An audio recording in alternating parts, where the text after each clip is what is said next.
a lot of folks are suddenly changing their tune about who the most valuable player, most outstanding player in the NHL might be.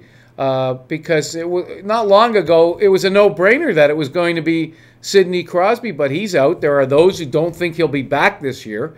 Right. And suddenly there's been like a little change of the guard, if you will.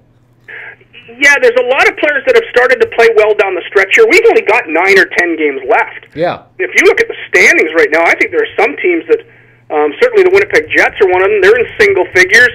Yeah, I guess most teams are. There's some 38 games, 39s.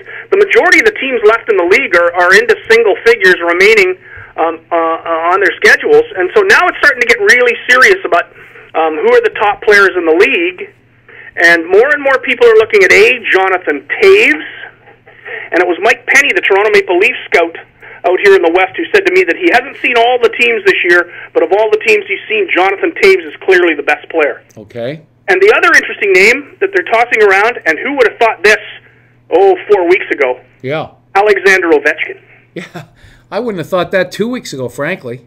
It's really amazing what he's done when Washington had its back against the wall, was third in the division, and it's a division that's basically a beer league. I mean, it's a Thursday night beer league. Yeah.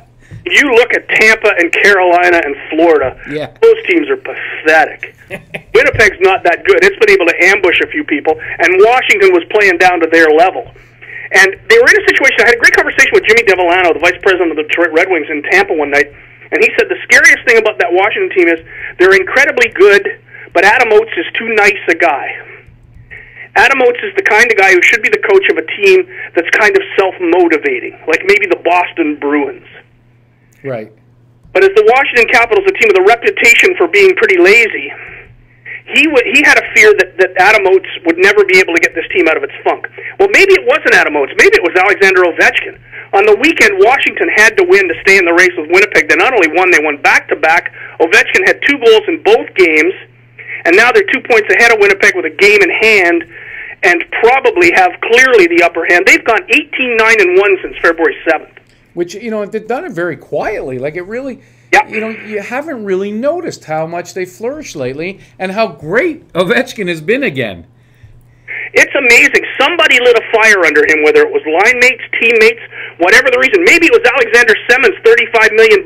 Maybe that's it. Maybe it's a money thing.